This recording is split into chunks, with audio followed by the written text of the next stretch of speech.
Y ahora vamos a hablar, ¿cómo le puso? Déjenme que siempre se me olvida. Vamos a hablar de Porfirio Antonio Díaz López de Santana. El presidente le dijo el Porfirio Díaz, ¿no? El presidente decía que es Porfirio Díaz, pero creo que mi querido Álvaro le puso mejor, le puso mejor. Porfirio Antonio Díaz López de Santana, un gran nombre para el personaje que es, y es nada más y nada menos que Edmundo Jacobo Molina. Ay, miren, un personaje, mi querido Álvaro ya me va a corregir, pero fue reelecto 3 veces. Esta segunda fue apenas en 2020 para que se quedara hasta el 2026. De no ser por el plan B, se quedaba hasta el 2026. Pero, ¿por qué la necedad de Lorenzo Córdoba y de estos consejeros de protegerlo, de ampararlo y de tenerlo tan inmaculado y ponerle su santito y voltearlo de cabeza? Vamos a hablar justo con mi querido Álvaro Arreola. Mi querido Álvaro, ¿cómo estás? Buenas noches. Hola, ¿qué tal, Meme? Veo que saliste bien librada Sí, de ese espacio? siento que me tengo que ir a hacer una limpia, pero Sí, me recordó una película ejemplar del expresionismo alemán, el expresionismo alemán que estuvo de 1919 a 1933. Es una película Nosferatu, la historia del vampiro. En cualquier momento yo pensaría que iba a salir Nosferatu. yo también, mira que ahorita que lo mencionas, siempre se sintió esa vibra rara, como que decías, algo siento que me va a espantar acá. Sobre todo porque el expresionismo alemán, ¿no?, tenía más o menos con mucha claridad tanto en el terreno de la literatura, la arquitectura, el cine, ¿no?, la sana intención de explicar sobre todo esos lugares que deforman la realidad hasta volverse la locura. Yo creo que eso que llama sala de crisis, ¿no?, es, es un lugar que deforma completamente la realidad. O sea, en pocos minutos uno puede casi pedir no una pastilla, sino varias para frenar el éxtasis de ir poco a poco hacia la locura. Es algo, No, es de algo verdad, terrible. te juro que sí, yo estaba allá adentro y se sentía una vibra así como rara. Digo, a mí me gusta mucho hablar de energías y así. Se sentía como una vibra medio rara. Y yo dije, no manches. O sea, todo estaba como muy subterráneo, como todo muy escondido. Sí, el exterior divino con el pasto y los árboles y el diseño y lo que quieras, pero ya que entrabas frío, frío, oscuro, oscuro, oscuro, oscuro, oscuro, y todas las oficinas no podías entrar, o sea, de verdad, vacías. Oye, debo decir, las oficinas estaban vacías, solamente estaba la gente que tenía que estar, pero yo no me quiero imaginar en tiempos donde estaba Voldemort operando allá adentro. O sea, en cualquier momento entraba, no sé. No, no, son como gabinetes de psiquiatras, ¿no? O sea, una especie así como de lugares especiales en donde te van a hacer trepanaciones y donde van a ocurrir las peores y cosas más insólitas. Fíjate que Creo aquí hay un que gran comentario. perdón. Aquí hay un gran comentario. Ahorita me dices, pero dice Betzabel, Ajá. una persona pequeñita necesita grandes proyectos como el narcotúnel para sentirse grande. Exacto, exacto, sí, sí, sí. Es un lugar que deforma la realidad, es un lugar que deformó la realidad, es un lugar que deformó a personajes como García Luna o Felipe Calderón. O sea, que los orilló hasta el extremo de la locura. Finalmente, ese tipo de espacios arquitectónicos, ese tipo de lugares donde supuestamente se administra la seguridad, en donde se vigila, en donde se analiza y reflexiona para cuidar a los otros, no es más que un lugar en donde se muestra el aspecto más perverso, ¿no?, de los seres, de los funcionarios. Esto de veras es algo que no, qué bueno que no se utilice, vamos, como se quiso. Creo que esos lugares en donde se pervierte a la realidad no deben de ser más que lugares en donde uno pueda revisarlos y cotejarlos con otras experiencias nada saludables como puede ser precisamente ver películas de vampiros. Más o menos así me sentí. Y donde también creo que hay muchos vampiros, es por ahí del Instituto Nacional Electoral. Mira, también siento que es como un clan de vampiros también por allá, que no Sí. quiere soltar la sangre, ¿no? Vamos a ponerle así. No quieren dejar de desangrar el presupuesto. Y creo que uno de los No, personajes es Edmundo, fíjate ¿no? que hay un personaje, no sé si te acuerdes, si te gustó alguna vez leer La familia Burrón, Ay, sí, es ¿no? gran familia. Y Gabriel, Gabriel Vargas, digo, tenía un personaje, Satán Carroña, que era el ejemplo mayúsculo de los vampiros, en el Nosferatu del cómic mexicano, que era un ejemplo de vivo muerto, ¿no? Ujú. Y en este caso, el secretariado ejecutivo, como los consejeros que no, que tampoco quieren salirse, ¿no? O sea, se agarran con las dos manos y los pies a todas las puertas que se llamen jueces y tribunales para que no se olviden de ellos, como Lorenzo Córdoba, Ciro Murayama, Edmundo Jacobo, ¿no? Son personajes que ya cumplieron un ciclo, es decir, que ya fenecieron, pero que todavía siguen apostando a seguir vivos, ¿no? Es el ejemplo mayúsculo de Satán Carroña, un ejemplo del vivo muerto, ¿no? Que solamente aparece en determinados momentos, ¿no? Para espantar o para seguir chupando sangre. Y en este caso, estos vampiros mexicanos del 2023, pues lo que quieren es seguir chupando el presupuesto público, Ujú. ¿no?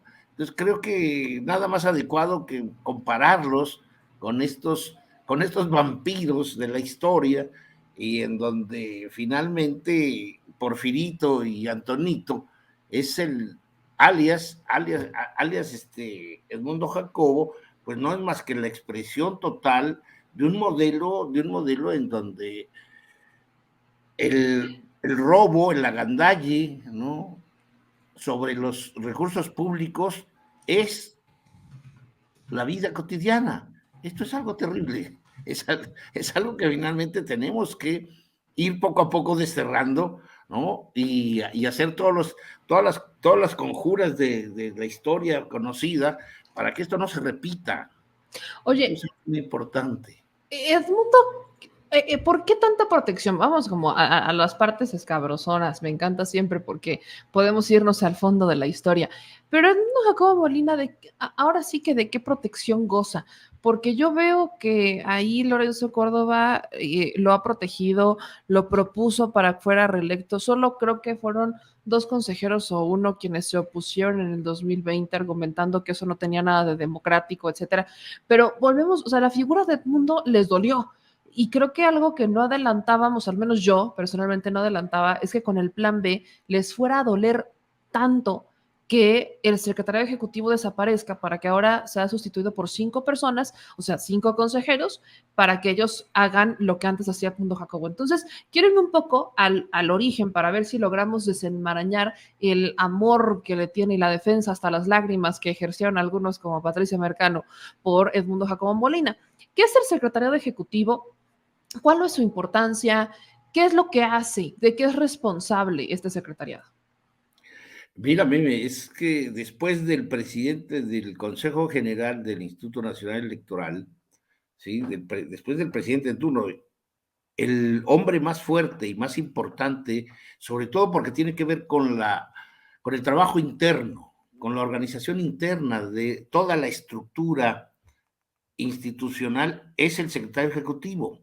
El secretario ejecutivo es la pieza más importante, sobre todo en el contacto con los directores, con todos y cada uno de los directores que existen en el instituto.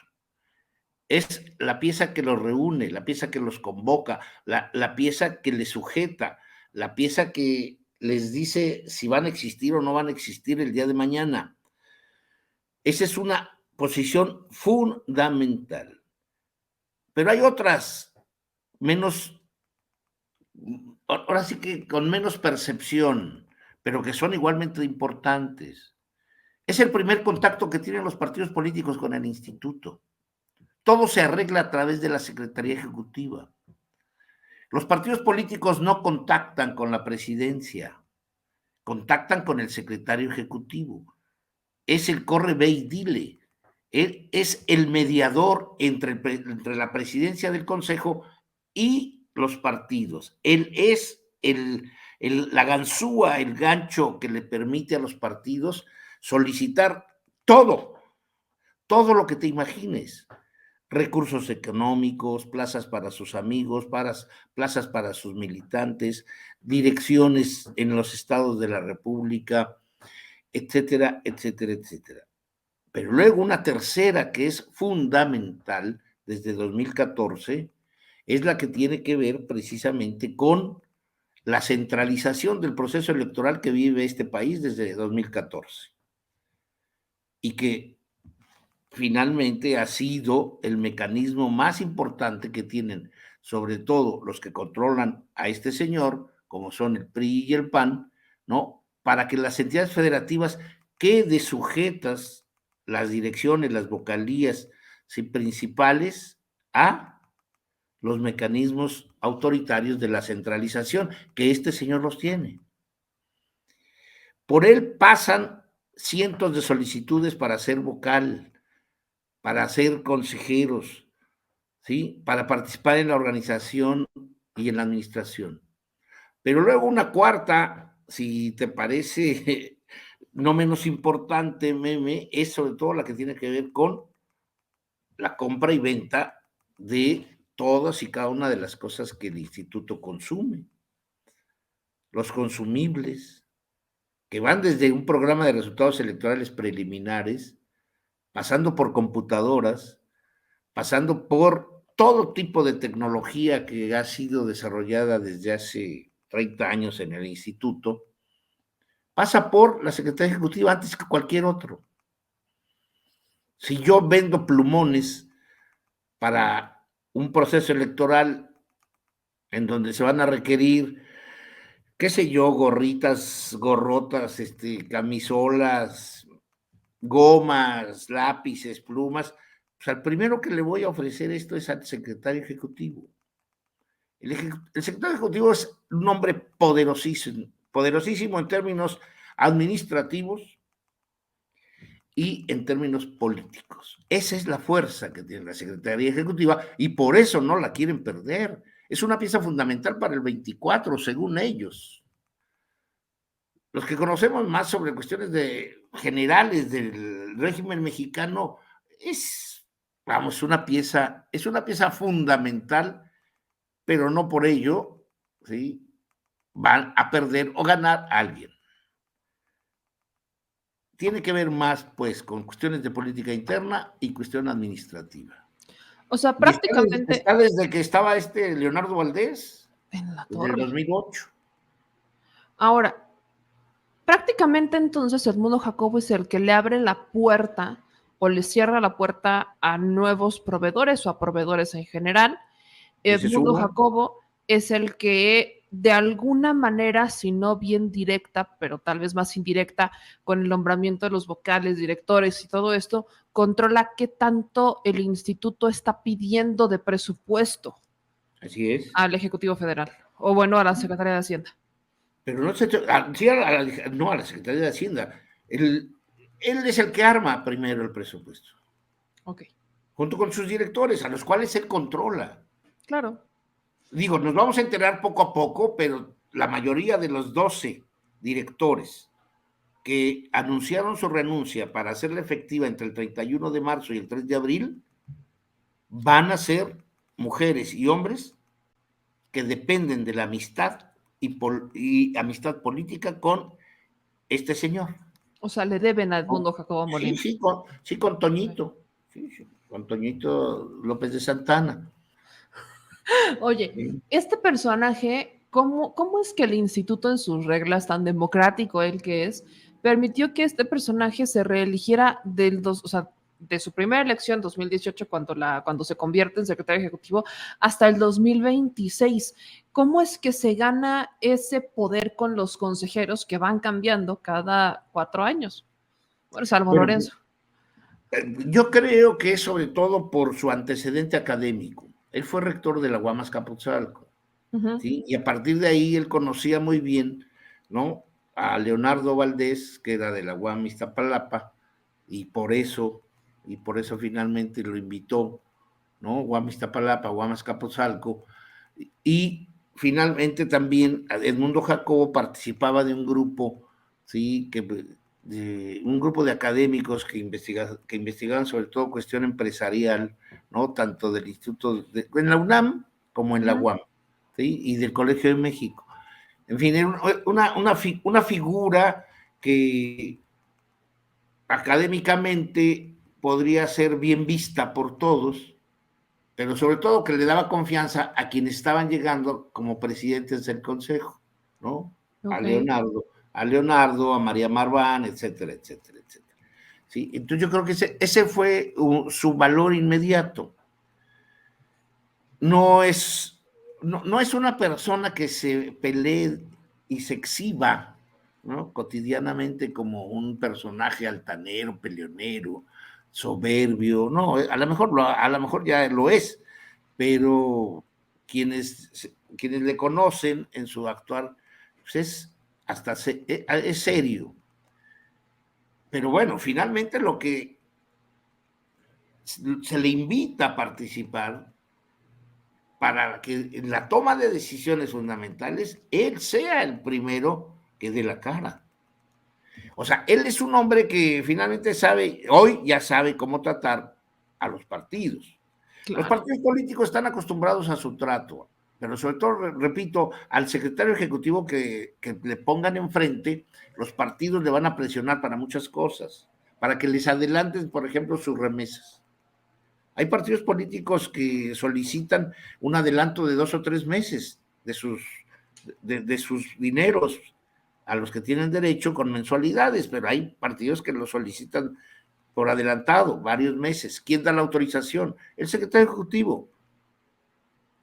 Oye, Simplemente Álvaro, le llama al director de partidos políticos y al director de administración: dice oye, sí. mira, le vamos a hacer un favor a este partido, por favor.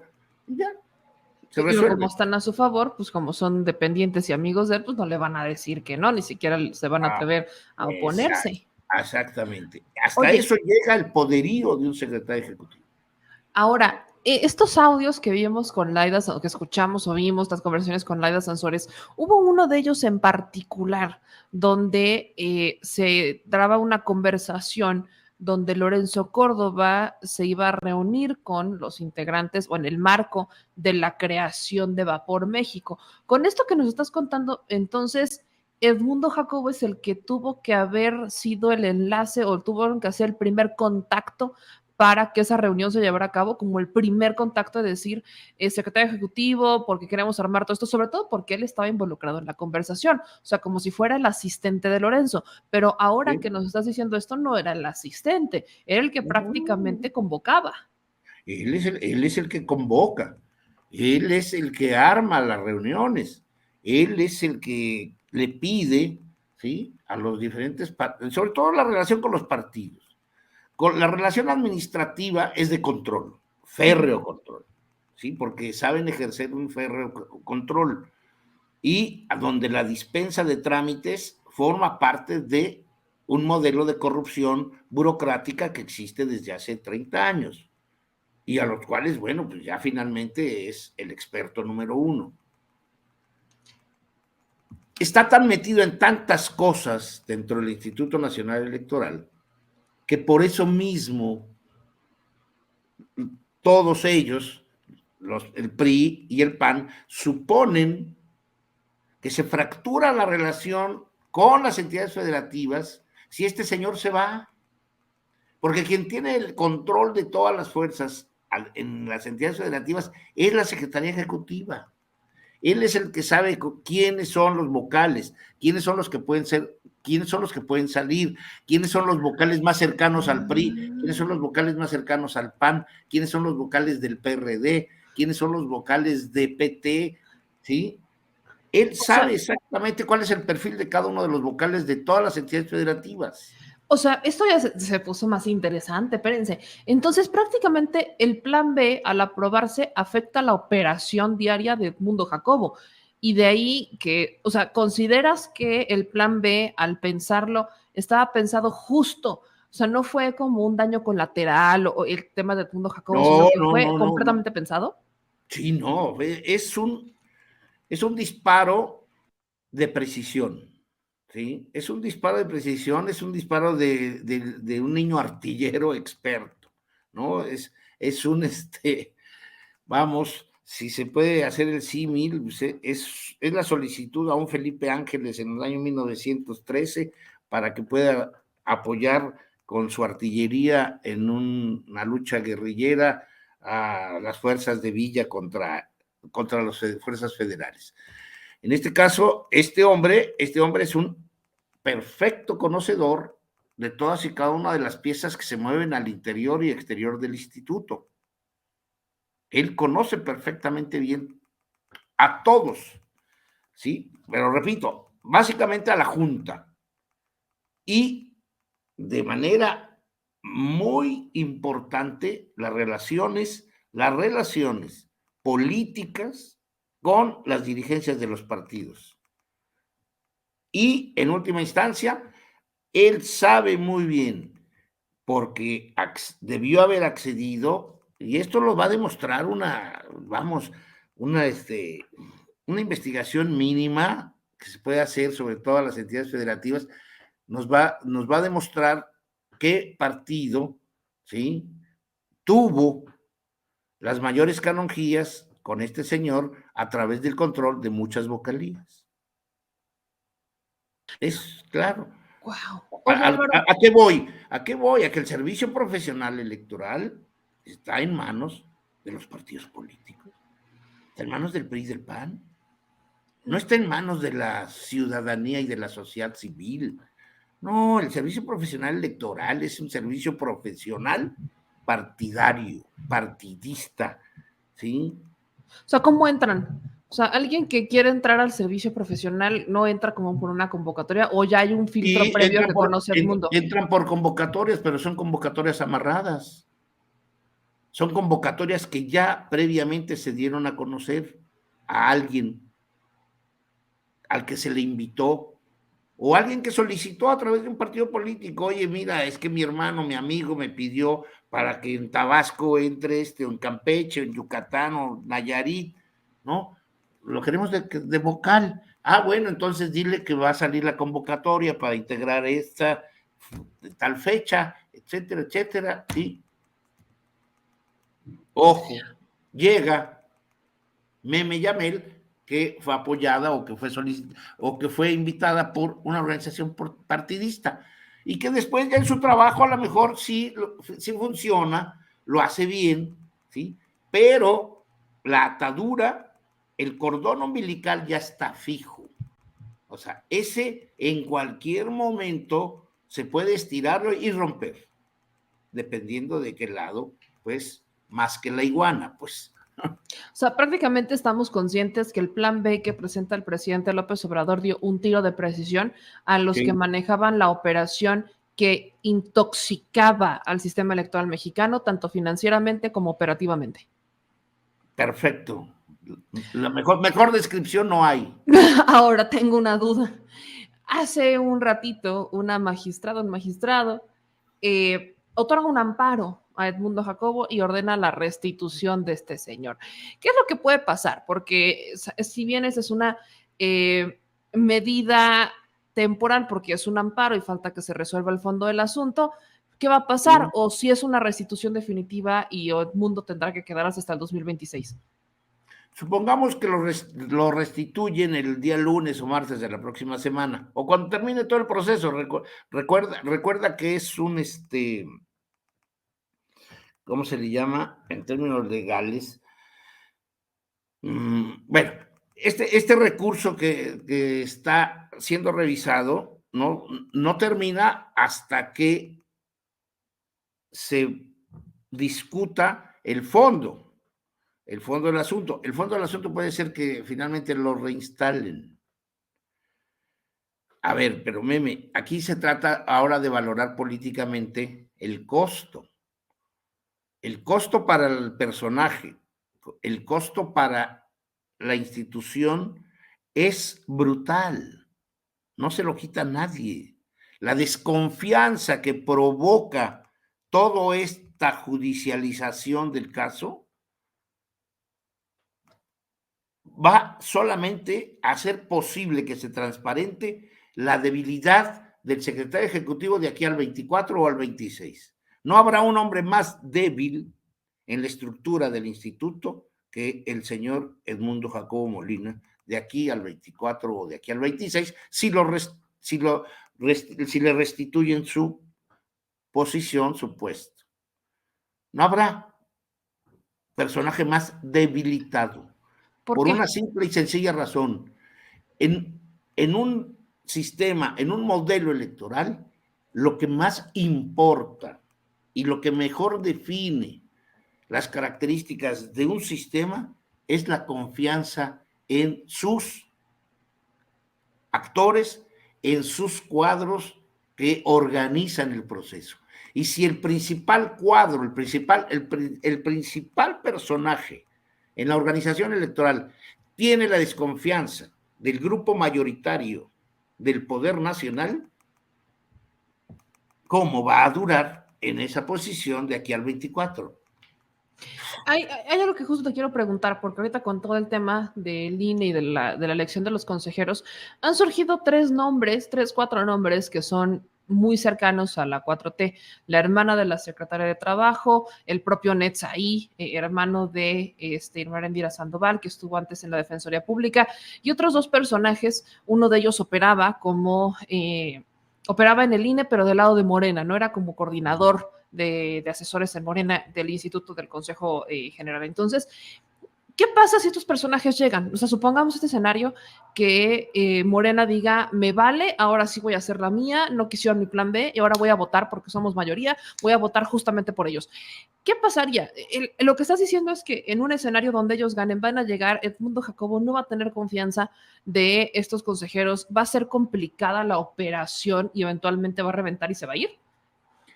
Mira, yo creo que está más allá de lo que puede ser el acontecimiento interno dentro del Consejo Ok. General. Sí, yo creo que si llegan 4 nuevos, con la etiqueta que quieras, ¿sí? Y las reuniones de este consejo a lo largo de los meses y hacia el 2024, pues pueden ser ríspidas o pueden ser sensacionales y maravillosas. Eso ya no importa. Aquí lo que ya está en entredicho, aquí lo que ya está simple y sencillamente en la posición de resbaladilla es el señor secretario ejecutivo del Instituto Nacional Electoral. Es el que ya no tiene la confianza, no de los consejeros que vayan a llegar o de los que estén. Eso ya no importa. Aquí la confianza ya no la va a tener de el gobierno federal, del partido mayoritario, que pésele a quien le pese, controla Senado y controla Cámara de Diputados Federal, y algo más importante, a ojos de la prensa crítica que todavía hay en muchos espacios, ¿sí? De redes sociales, el hombre está literalmente cadavérico, ¿sí? Por eso el símil con Satán Carroña es ejemplar, es un vivo muerto. ¿Cuál es la fuerza que lo va a sostener de aquí al 24? La mínima, la mínima, que será tal vez de una junta general, de un partido, de un tribunal, o de qué, de la gente que ya no está allí, como Lorenzo, como Ciro. ¿De en dónde se va a afianzar? ¿Va a ir a investigaciones jurídicas a exponer sus casos diarios? ¿Va a ir llorando a jurídicas para decir, señores, me están agrediendo, no puedo trabajar, etcétera, etcétera, etcétera? No, está terminado. O sea, políticamente no es más que la expresión ya de la derrota. ¿Crees que se ha hablado suficiente en el debate político nacional sobre quién es Edmundo Jacobo Molina y por qué su forma de operar al instituto era era un tema vicioso, intoxicaba al Instituto Nacional Electoral, porque yo veo que hay mucha gente que, sí, en mundo Jacobo Molina, que se vaya, pero que quizás no tiene el trasfondo de por qué. O sea, sabemos que obstaculizaba la fluidez, digamos, de una austeridad en el instituto, pero llegar al fondo de decir es que no solamente era el que abría o cerraba la puerta en el tema de la austeridad en el instituto, sino que era el que mantenía el control, no Sí. solamente con los No, políticos, es sino que también este con los tipo, vocales. meme, lo que pasa es que en la política mexicana, la historia de la política mexicana, ¿sí? En este tipo de personajes es muy cuidadosa. O sea, Ujú. como logran cerrar las puertas, como logran ensaraparse, como logran estar ocultos en sus trabajos, en su cotidianidad, y por eso es su valor. Entonces, muy pocos, solo los expertos, ¿sí? Conocen de este tipo de personajes. Es un poco, pues, la vieja historia de los ingenieros electorales, que tú conoces bien en Puebla y en muchos lados, ¿sí? Personajes de la política mexicana que trabajaban precisamente para organizar el fraude electoral. Ingenieros probados en muchas batallas electorales, pero que no se sabía gran cosa de ellos, ¿sí? Hay una lista, yo tengo una lista de 10, 15 ingenieros electorales desde los años 50 hasta la actualidad que casi nadie conocía, nunca salen en los periódicos, ¿sí? Tienen en determinados momentos una fotografía ahí que aparece con el presidente de la República, con los gobernadores, pero ya, no más, ¿sí? Si a alguien le interesa la política mexicana, yo le recomendaría que revise sobre todo aquellos, ¿sí? Personajes que el Partido Revolucionario Institucional enviaba a las entidades federativas como responsables del proceso, ¿sí? Estos, estos políticos eran en muchos casos los verdaderos ingenieros electorales que hacían ganar al PRI en el Estado de México, en Tlaxcala, en Chihuahua, etcétera, etcétera, etcétera. Y es el caso singular, ¿no? De un organismo que si ayuda al fraude electoral, sí ayuda sobre todo a que los recursos públicos de la sociedad mexicana queden desprotegidos por múltiples corruptelas y por un exceso de duplicidades en el trabajo. Y en esto sí, son responsables ellos. Ahora, con el regreso, o sea, con lo que deshicieron en el tribunal, que regresan a Edmundo Jacobo Molina y ordenan su inmediata restitución, se pone en riesgo el plan B. O sea, porque están ocurriendo dos cosas de forma simultánea: la elección de nuevos consejeros y un nuevo consejero presidente o consejera presidente, y además el plan B. Y aparte, elecciones. Entonces, se afecta la operación. No, Ok. no, no, no, no, yo creo que lo que estamos observando, yo creo que independientemente de que se judicialicen el proceso electoral del 23 y del 24, ¿sí? Independientemente de eso, lo que sí creo que nos queda claro a muchos más mexicanos, ¿sí? Es una serie de actividades que ahora ya no son tan ocultas, hechas por este tipo de personajes, ¿sí? Que hacen daño y que le han hecho daño, ¿sí? A la vida democrática del país. Esto es algo muy, muy cierto. Y entonces, supongamos, sin concederme, que no hay una sola coma que pase la Corte o la Suprema Corte del Poder Judicial del Plan B, ¿sí? Supongamos que nos vamos con la misma legislación de hace un año, la mismísima. No hay nada que cambie, ¿sí? En la hipótesis. ¿Qué va a suceder? Pues simple y sencillamente, el México actual es como tú iniciaste tu programa, es una sala de crisis. Y en el terreno de la política, el quien sale mejor librado de esta sala de crisis, pues es un gobierno que a todas luces está haciendo muy bien muchas cosas y que entonces finalmente lo que va a preparar es sobre todo una invitación a las mayorías de este país para que sigan y ratifiquen ¿no?, el proceso de cambio que se está viviendo. Y entonces, lo que acontezca dentro del instituto, pues serán pequeñas cosas y que se cambiarán tarde que temprano, porque finalmente por ahí va toda una campaña que yo veo muy interesante de levantar desde ahora ya la bandera de conquistar dos tercios de la Cámara de Diputados y de la Cámara de Senadores. Ya no es ganar solamente, sino que ahora es ya fijarse en la meta de ganar los 2 tercios. Y esto es posible, ¿eh? Hay dos cosas que quiero preguntarte antes de una tercera, que me encanta, siempre podemos platicar de muchos temas, pero dos de Edmundo Jacobo. La primera, eh, hemos visto algunos políticos, sobre todo de Morena, obviamente, Morena PT, alzar la Sí, voz en contra de Edmundo Jacobo Molina, ¿no? De hecho, ahí está el propio presidente de la mesa directiva del Senado, que ha dicho que es inaceptable, ¿no? Que le hayan pues otorgado a Edmundo Jacobo este poder de regresar cuando el propio plan B todavía no se resuelve en la Suprema, y ya están intentando echarlo para atrás.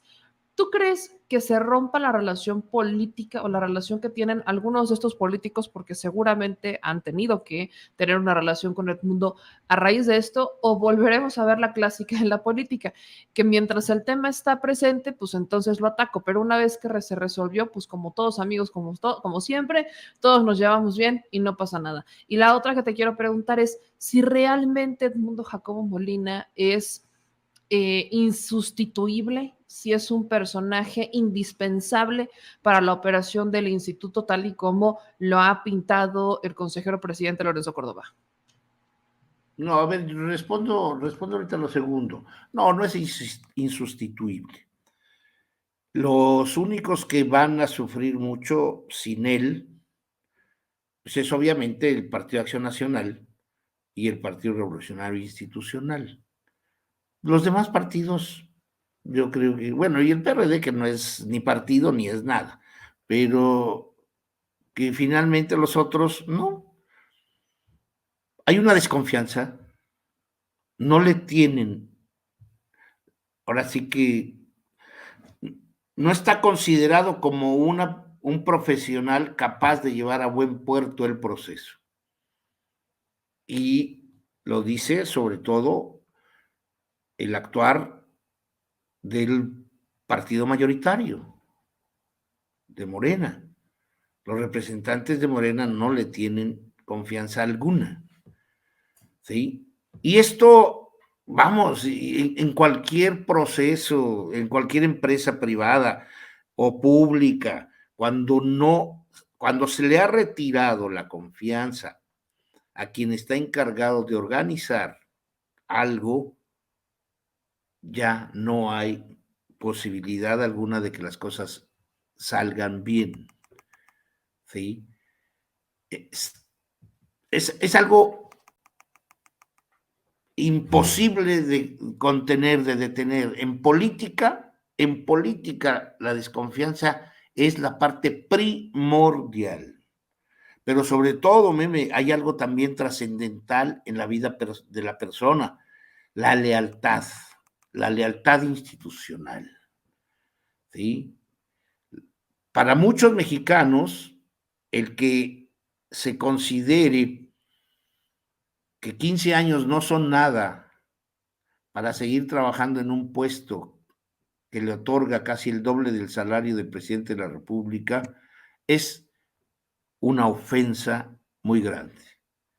Y la mayoría de los mexicanos no están en la tesitura de aceptar este tipo de personajes. ¿Es prescindible? Sí, es prescindible. Y para beneficio del país sería muy, muy bueno que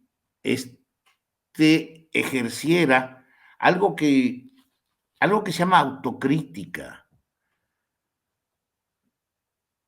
Y con ello finalmente sería muy saludable para la vida política continuar, continuar. Sin él, yo creo que esto es lo más adecuado. Ahora, mi querido Álvaro, hay procesos electorales en curso. Creo que uno de los más importantes es el del Estado de México. ¿Hay algún tipo, vaya, hay algo en lo que el regreso y la salida del mundo pongan en riesgo la elección? Sobre todo por el tema que si bien son elecciones que son estatales, pues el instituto pues también tiene su parte. ¿O en qué momento estamos del proceso mexiquense? Que a muchas personas preocupa, sobre todo porque para algunos es un gran termómetro para las elecciones del 2024. Bueno, definitivamente las elecciones más importantes en la historia política mexicana, previas a una elección presidencial, son las que suceden en el Estado de México desde desde la década de los años 50 del siglo pasado. El Estado de México es, sin duda alguna, la única entidad, junto con la Ciudad de México o ex Distrito Federal, que fueron capaces durante décadas y durante algunos procesos de disputarle al poder público federal iniciativas de desarrollo en el espacio económico, industrial, comercial, agropecuario, tal vez un poco menos, pero por ejemplo, en cuanto a política inmobiliaria, política educativa, son las dos únicas entidades federativas que le han disputado al Poder Federal el monopolio para el ejercicio de actividades específicas.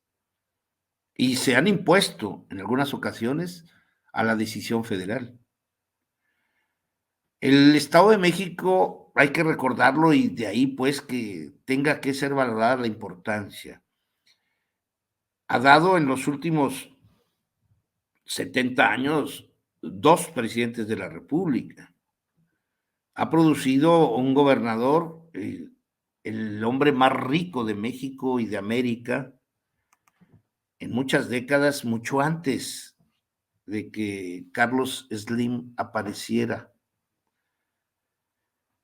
El profesor Carlos Hank es el hombre más poderoso política y económicamente entre 1970 y el año 2000.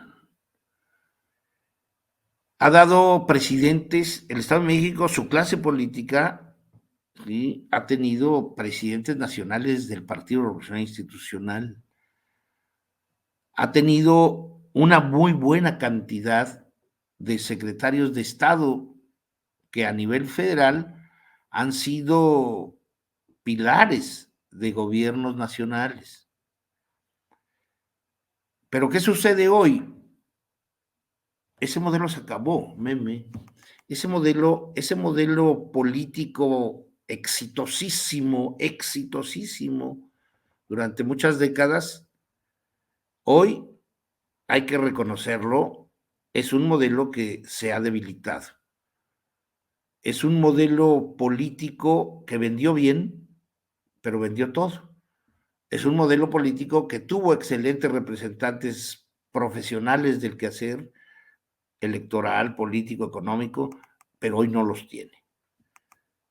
Son los políticos que tiene hoy el Partido Revolucionario Institucional. Y no hablo del PAN porque el PAN no tiene nada en el Estado de México. El Partido Revolucionario Institucional todavía tiene a un grupo selecto de políticos que vienen de hace 40 años, pero que muchos de ellos ya están jugando con sus nietos o atendiendo sus notarías públicas. La mayoría quedó fuera y otros, desgraciadamente para ellos, pues han fenecido. Líderes políticos que organizaban procesos electorales, pues están muertos. Y otros están muy vilipendiados, muy bocabajeados por tantas acusaciones de corrupción, de mal gobierno, pero sobre todo el Estado de México, hay que decirlo, para que quede muy claro en la historia mexicana, él es el mayor ejemplo, junto con Nuevo León quizá, pero son las dos entidades federativas ejemplares para dar testimonio de la absurda desigualdad social que no se ha querido erradicar. En el Estado de México, el modelo de desarrollo apuntó para fortalecer al capital y no al trabajo. Y las consecuencias hoy son terribles. Es una entidad que alguna vez enalteció Isidro Fabela y sobre todo Hank, que decía, no dividan al Estado de México porque en ese momento vamos a perder todo. ¿Y qué es lo que tenemos en el Estado de México? El Estado de México es una entidad dividida. Dividida, un Valle de México, por ejemplo, que no tiene nada que ver con Toluca, con Metepec. Un sur del Estado de México olvidado, pobre, acosado por la lejanía, por la ausencia de industrias, por el acabose de la agricultura. Es un estado en donde la proletarización del campesino llegó al extremo. Acabaron con el agro en el oriente del estado, se acabó con el agro en zonas tradicionalmente agrícolas como eran Iztapaluca, Chalco, etcétera, etcétera. Texcoco. Acabaron con las zonas mineras para convertirlas en zonas en donde la organización criminal y de narcotraficantes se hizo a sus anchas, como todo el sur del Estado de México, toda la colindancia con Guerrero, con Michoacán, Tierra Caliente, etcétera. Entonces el Estado de México dejó de producir a su interior a una clase política interesante, muy, muy unida, muy voluntariosa, ejemplar sobre todo para dar ejemplo de unidad política, pero que se terminó yo diría que exactamente del año 2000 a la fecha, ¿no?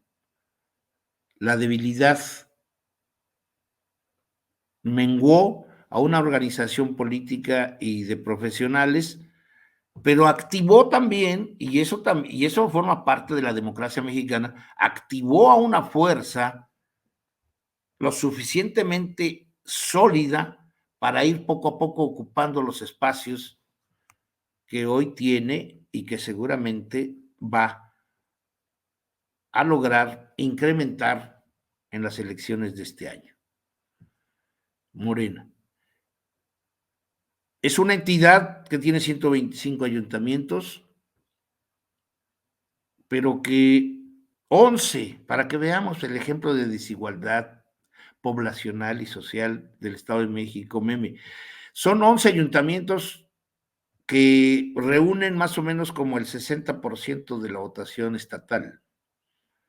Con 5 de ellos que ganes, me refiero a Ecatepec, me refiero a Nezahualcóyotl, me refiero a Iztapaluca, Chalco, ¿sí? Valle de Chalco. Con esos 4, 5 municipios, tú ganas las elecciones estatales, porque son los municipios más poblados y son los municipios que desde hace ya un buen número de años están identificados con la izquierda. Entonces, ¿qué tenemos? Pues un escenario que hay que valorar, sobre todo porque va a ser ejemplar en la modificación sustantiva de una estructura de hacer política. Eso a mí me parece muy, muy, muy importante. Pues mi querido Álvaro, creo que nos dejas un panorama importante y cada que vengas te voy a preguntar por el Estado de México, Sí, porque creo que es una elección de las más importantes. en México, tomando en cuenta que es un estado que nunca ha tenido alternancia, tampoco Coahuila, pero creo que el poder priista del grupo Tlacomulco pesaba mucho para definir elecciones, sobre todo por el tamaño electoral del Estado de México. Sí, Entonces, son 13 híjole. millones de electores. Y miren, yo solamente quiero hacer la comparación, ¿no? Como para ya cerrar, mi querido Álvaro, y agradecerte mucho que estés acá. Son 13 millones de electores. Esa es la misma cantidad de migrantes que podrían votar desde Estados Unidos si el instituto y la operación realmente quisieran que votaran. O sea, mídanle, es un Estado de México. Si el Estado de México, la elección del Estado de México es importantísima, ahora imagínense si los migrantes que están en Estados Unidos, los que se fueron de acá, no hablamos de sus hijos ni mucho menos, hablamos de los que dejaron su país, pudieran votar. Son 13 millones, exactamente. O sea, inclinas una elección federal con la mano en la cintura. Es como si votaran 10 entidades federativas al mismo tiempo. Es exactamente el voto. Es de una fuerza enorme. Entonces, nadie, a ver, muy poca gente a veces tiene la Dimensiona, dimensión. sí. La dimensión de este escenario es brutal, es brutal, ¿no? Y cuando yo digo, es un modelo que ha venido derrumbándose, es literal. Ya no tienen los cuadros políticos de antaño. Uh-huh. Los aliados de ahora son sus adversarios y son sus enemigos que se odiaban todavía hace 15 años. O sea, esto es algo que para la sociedad mexiquense, adoradora de vástagos como Favela, como Del Mazo Vélez, etcétera, como Jan González, que ellos jamás soportaban el olor, el tufillo azul, ¿no? Y que Uh-huh. ahora vamos con las manos en la cintura, se acompañan de estas cosas, ambos partidos, es para mí va a ser muy, muy interesante tomar la foto de la derrota, porque créeme, Meme, creo que va a ser la foto histórica de la política mexicana. La derrota en el Estado de México del PRI y PAN juntos es el testimonio documental más valioso que uno pueda tener desde 2018 hacia adelante. Ese va a ser precisamente el mejor trofeo para poder decir, señores, esta sociedad está cambiando, se está transformando, desea hacer otras cosas. Y la sociedad mexiquense nos va a dar, ¿no?, los elementos necesarios para sentirnos orgullosos de un país y de una entidad que está modificándose, quiérase que no, a pesar de los porfiritos y antonitos que no quieren dejar su puesto, a pesar de los muertos vivos. A pesar de ellos, el pueblo manda. Mi querido Álvaro, qué gusto platicar Sí. contigo como siempre. Oye, nos vemos próximamente porque hay muchos temas. Yo creo que esto todavía del mundo Sí, y el porque además, IFB apenas además, empieza. además no me preguntaste por qué no quedé, por qué no hice el examen. No te quería preguntar, pero ya que me lo pones sobre la mesa, pues tú solito, cuéntame más. ¿Qué pasó? Porque ayer me metí a las listas y yo dije, seguro va a salir. O sea, porque por cierto, No, déjenme bueno, le doy contexto a la gente yo pensé que que sí no iba se a los hacer había el dado. examen. No, a mí me rechazaron. ¿Por qué? O sea, quiero darle contexto a Por- la gente. Hubo un comentario por ahí de la vez pasada que estuviste que me sí, sí, dijo, sí, dile a Álvaro que se registre para participe. ser, que participe para ser consejero del INE. Y yo, ¡ah! Y él le mandé la captura de pantalla y me dice, Álvaro, sí me registré. Y yo, ¡oh! Pero me Me dijo, pero registré, espérate. me registré el último día. Ujú. Y ¿Por en el qué? último, el último día, pues O sea, ¿lo pensaste mucho? era virtual. No, no, dije, bueno, voy a hacerlo.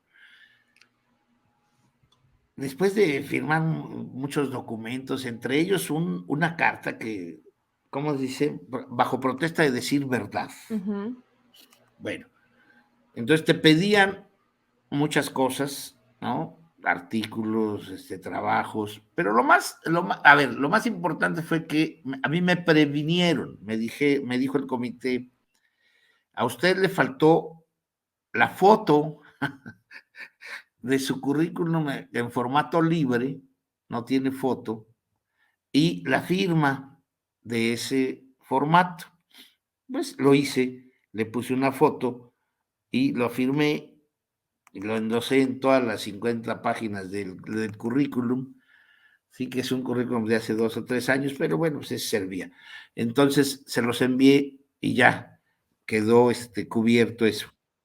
Y el segundo, del cual no, del cual me da mucha risa, meme, porque yo había entregado el grado de doctor y el comité me dijo, oiga, se le previene de que usted presentó el de maestría. No, yo presenté el de doctorado. Bueno, pero dice, presenté el de maestría, pero lo que necesitamos es una copia certificada de su título de licenciatura. Yo dije, bueno, alguien que hizo hasta una constitución moral, se le pasa, por ejemplo, que en menos de un minuto, como tú alguna vez en tu programa lo hiciste, te metiste a la dirección de profesiones del gobierno mexicano. El gobierno mexicano tiene esa plataforma, una dirección en donde están asentados todos los datos de todos los mexicanos y mexicanas que se han titulado, graduado en una universidad pública y que tiene la validez del gobierno mexicano oficial. Bueno, yo les respondí enviándoles el fotocopia del doctorado, de la maestría y de la licenciatura, con el anverso en donde viene el sello de la Secretaría de Educación Pública que le da validez oficial, porque ellos ahí en la Cámara me dijeron que no se necesitaba la certificación notarial porque la validez oficial la ejercía la SEP. Entonces, perfecto, estaba bien. Mandé esos 3 papeles y te repito, en un minuto, tanto el comité como la Secretaría General de la Cámara pudieron haber abierto el portal del gobierno mexicano para ver si Álvaro Arreola Ayala se habría titulado, se habría graduado y cuándo. Y es oficial. Pues no lo hicieron. Y ahí que fui enlistado en los que no habían presentado sus documentos completos y me batearon.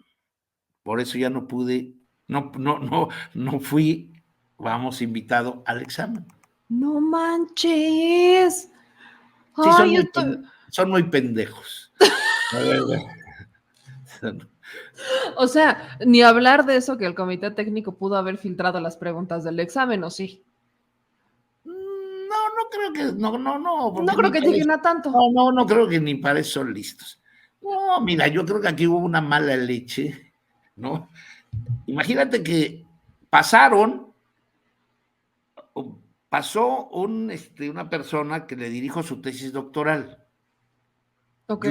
Yuri Beltrán, que fue Sí, asesor de claro, María del lo Carmen conozco, lo Alanís y conozco. que ahora es jefe de asesores de la presidenta del Instituto Electoral del Estado de México. Uh-huh. Y yo le dirijo la tesis doctoral a Yuri. Se la dirijo porque yo soy doctor y porque soy investigador titular desde hace muchos años. Y pasó también un joven profesor oaxaqueño que yo le dirigí la tesis de maestría, Jaime Hernández Gómez, que es vocal en Oaxaca y también Uh-huh. pasó al examen, pero no pasó tu humilde servilleta porque no pudo exhibir certificación de su título de licenciatura. Entonces, bueno, Oye, pero mala leche, o sea, yo recuerdo que tú ya te habías trabajado en el Estado de México dentro de esos hermosos lares de la sí, fui burocracia consejero, del instituto, fuiste fui consejero. O consejero, sea, ya fui tenías ese con- antecedente, ni siquiera eso y sirvió como además, para decir, oye, no, pero además fui 2 años asesor de Miguel Ángel Granados Chapa, que fue consejero ciudadano ¿eh? del 94 al 96. O sea, ya estaba, O sea, no, experiencia había. no, me queda claro, experiencia comprobable, pues ahí estaba, incluso sin que tú la dijeras, se podían ir a los Sí, antecedentes, ahí estaba. Entonces, o sea, yo sí creo, coincido contigo en que es mala leche justo porque tenías esa experiencia. Mucha gente aquí y yo coincidíamos en que la neta hubiera sido un gran consejero. Voy oye, a llorar. pero cuando menos me hubieran dado chance para ver cuántos sacaba de Nada calificación. más por las dudas, o sea, nada más Pues para sí, medir conocimientos. ándale, exactamente, para ver si si alguien alcanzaba los 80. Nadie los alcanzó, ¿verdad? No, pero sí 79. Sí, 79. Pero bueno, Híjole. te digo, era muy fácil tomarse un minuto de su tiempo, como tú lo hiciste con una diputada. Pues es que está bien fácil. Sí. Lo hacemos a cada rato acá. Gobierno mexicano, Dirección General de Profesiones, Sí. y ahí Y ahí está mides, ajá, y te salen las cédulas de cada uno y ya le la das clic cédula de cada uno, ¿sí? y ya te va diciendo cuál tiene. Y no, pues así es como descubrimos que Sandra Cuevas nunca fue a ninguna universidad del Ándale. extranjero, Bueno, si y si eso solamente no, fue a las de su Patito, colonia. ¿sí? Ahora, si eso no es validez oficial, entonces, ¿qué hijos de la chingada? ¿Dónde está la validez oficial? Pero ni siquiera porque se los entregaste con sello de la SEP. Sí, sí, y los tres, doctorado, maestría y Y el licenciatura. único por el que te lo hicieron datos fue el La licenciatura. licenciatura, porque no Ah, estaba no, bueno. certificada. No Y el estaba sello de certificada. atrás, No, les valió gorro. ya me enojé. Ya me No, enojé. bueno, y sobre todo, cuando alguien hace una constitución moral, digo, y no revisa los documentos, entonces créeme que... Híjole, ya me preocupé. Ya me preocupé. Ahora sí estoy preocupada. Si esto pasó contigo, no sé a quién le dieron entrada. Son muchos perfiles. Quiero esperar a que va a haber una buena No, decisión, pero pero falta todavía lo que yo creo que va a venir. O sea, el comité para mí, por lo que me hizo, no tiene la calidad moral para escoger a los mejores, a los más profesionales. es No la exactamente tiene, lo que voy. no O sea, la tiene. porque con algo tan sencillo, ni siquiera algo delicado, ni rebuscado, ni mucho menos, con algo tan sencillo, simplemente no ¿Cómo, pudieron, no se dieron, no lo hicieron. Entonces imagínate los cómo va a perfiles que van valorar, a terminar decidiendo. Exacto. cómo va a valorar tus ensayos? ¿Cómo va a valorar tus trabajos académicos? No Dime, manches. si No, ya, pues, por eso ya me preocupé. entonces es verdaderamente, es inverosímil. ¿Y sabes qué va a ocurrir? De que una vez que aparezcan los 150 mujeres y 50 hombres que dicen que tienen que presentar el día 14, creo, y van a recibir, porque van a estar abiertos a los comentarios externos. ¿Te imaginas cuántas ocasiones esta niña Berta Alcalde, cuántas acusaciones va a recibir en estos días por parte de Ya ciudadanos? empezaron, ya empezaron. O sea, justo es uno de los que te decía. O sea, son cercanos a la 4T, ella es hermana de la secretaria del Trabajo y Sí, entonces pero por ahí no, se van a ir. No, le ¿sí? van a decir que le dieron el examen. Pues te digo Van que a están decir diciendo que filtraron las preguntas del examen. que es nepotismo. Van a decir, no, una barbaridad. Algunos los van a acusar de acoso sexual. Algunos los van a decir que se robaron las gomitas en la escuela primaria y no compartió. En fin, es un desastre. Y lo único que van a hacer es de que se llegue el día de la insaculación. Híjole, o sea, al final va a terminar siendo, ¿tú crees que al final va a terminar siendo por insaculación?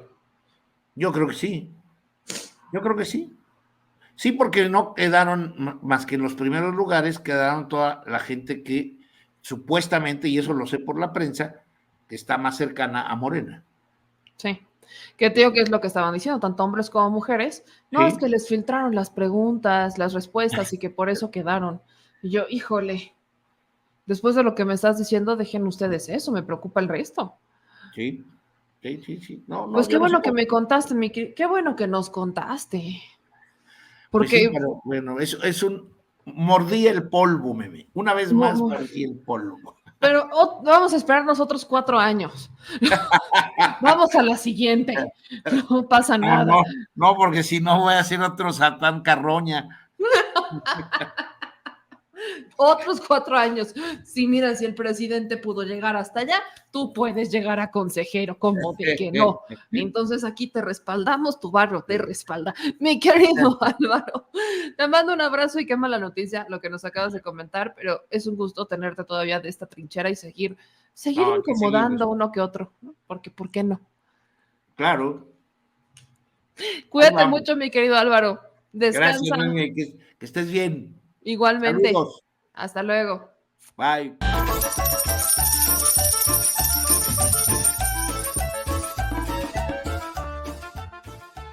al Chile.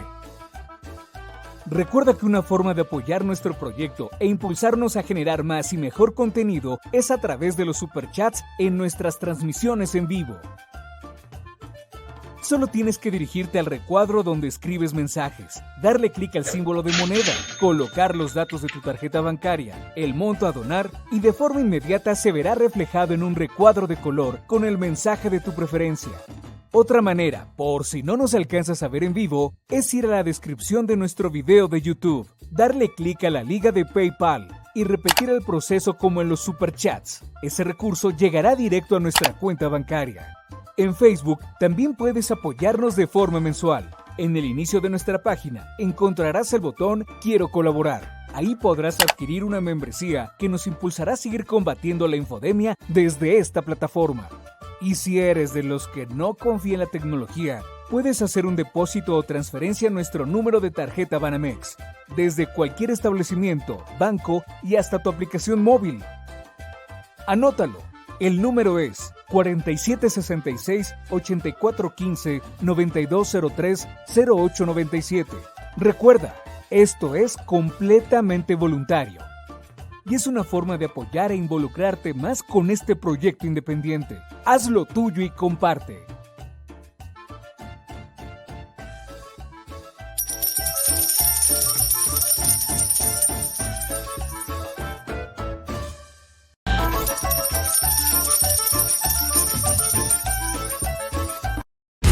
Si estás en Puebla y quieres un café que de verdad sepa a café, ve a Georgian Café. Vas a encontrar postres, variedad de cafés y tés, pero sobre todo un precio justo y sabor inigualable. Por la pandemia, su servicio es solo para llevar, pero de verdad no te lo puedes perder. Al Chile, la indiferencia es el peor enemigo de todos y más de los animales. Los últimos datos del INEGI señalan que en México existen cerca de 18 millones de perros y alrededor del 70% viven en las calles, es decir, casi 13 millones han sido abandonados, extraviados o nacieron en las calles. Esto posiciona a México como el primer país de América Latina con mayor índice de perros abandonados y también con mayor indiferencia al tema. El abandono es un fenómeno que afecta a perros y gatos de todo tipo, no entiende de edades o de razas. El 20% de perros y el 11% de gatos abandonados son de pura raza, mientras que el resto son mestizos. Por otro lado, la mayoría de perros y gatos llegan al refugio en la edad adulta, aunque también son recogidos cachorros y animales de edad avanzada. El maltrato animal también está presente y nuestro país aún está en pañales, pese a que se está comenzando a legislar para crear sanciones más severas a quienes cometan ese tipo de delitos. Por eso es importante la participación ciudadana y pedimos tu ayuda. Es hora de dejar de callar y ayudar a darles voz a quienes siempre están ahí para darnos una patita. Educar, esterilizar, identificar, reflexionar y adoptar es básico para revertir la tendencia. Pero si tú no tienes la posibilidad de adoptar o rescatar, ayuda a diferentes organizaciones que ya lo hacen. Angelitos Peludos,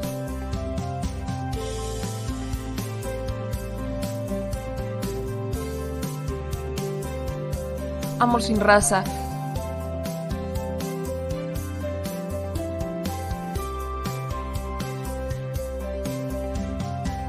Frida Puebla,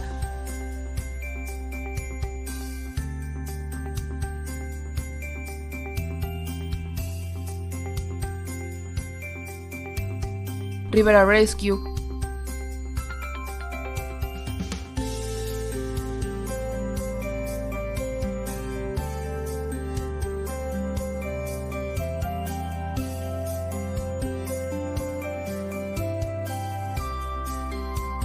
Voz Animal MX,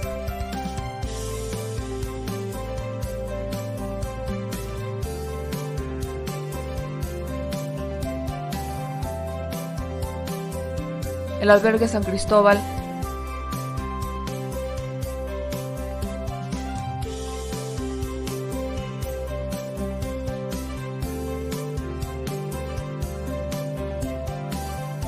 Fundación Toby,